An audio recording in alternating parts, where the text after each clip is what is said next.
Halo,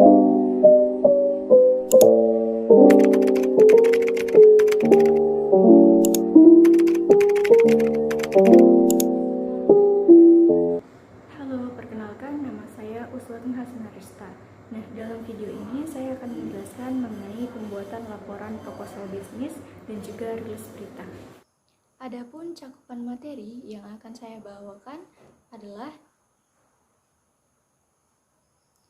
yang pertama yaitu laporan bisnis. Nah, yang kedua yaitu melakukan presentasi dan rilis berita. Nah, yang ketiga penulisan pesan rutin positif dan bad news.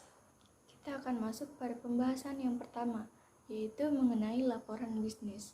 Nah, jadi laporan bisnis ini terdiri dari beberapa jenis. Nah, yang paling sering yaitu yang pertama, laporan bisnis secara tertulis dan tidak tertulis. Menurut Rizali 2012 pada bukunya halaman 52 menjelaskan bahwasannya para bawahan atau karyawan ketika telah membuat suatu kegiatan atau aktivitas pastilah akan membutuhkan laporan pertanggungjawaban sebagai bentuk pertanggungjawaban dari aktivitas yang telah dilaksanakan. Kita akan membahas dari laporan lisan terlebih dahulu. Laporan lisan artinya yaitu ketika kita menyampaikan informasi secara langsung dan tidak melalui media-media terkait. Kemudian yang kedua yaitu laporan tertulis. Nah, dalam penyampaian laporan tertulis ini biasanya akan dibantu oleh alat bantu media komunikasi semacamnya. Kemudian ada yang namanya laporan berbentuk surat, yang mana dalam hal ini laporan berbentuk surat itu berisi mengenai apa-apa saja yang dilaksanakan. Berikutnya ada laporan memorandum. Nah, laporan memorandum ini biasanya berisi secara singkat, seperti nota, kemudian saran, dan kemudian catatan. Berikutnya ada laporan laboratoris. Nah, dalam laporan laboratoris ini mencakup mengenai hasil yang telah dilaksanakan ketika melakukan pengujian laboratorium. Misalnya saja kita contohkan mengenai laporan laboratorium pada pengujian kualitas barang. Apakah sudah standar dengan prosedur yang ada ataukah belum? Ada laporan analitikal. Nah, laporan analitikal ini berisi mengenai laporan analisis. Misalnya kita contohkan mengenai analisis pangsa pasar dan lain sebagainya. Dan yang terakhir yaitu laporan formal. Laporan formal ini adalah laporan yang telah memenuhi syarat-syarat tertentu.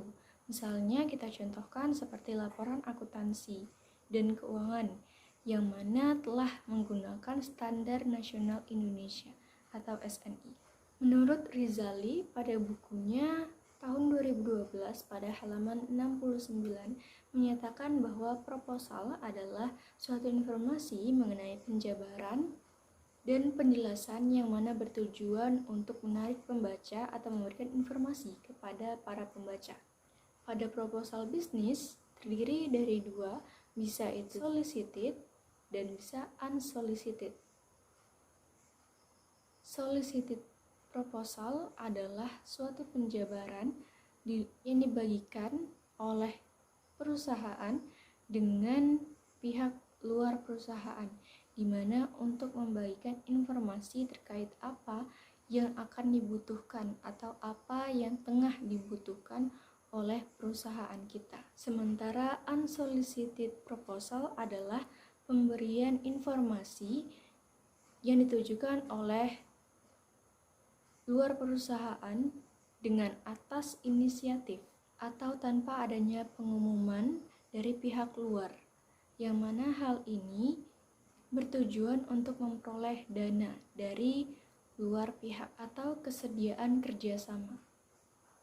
Baik, sekian video singkat dari saya mengenai materi pembuatan laporan proposal bisnis dan rilis berita.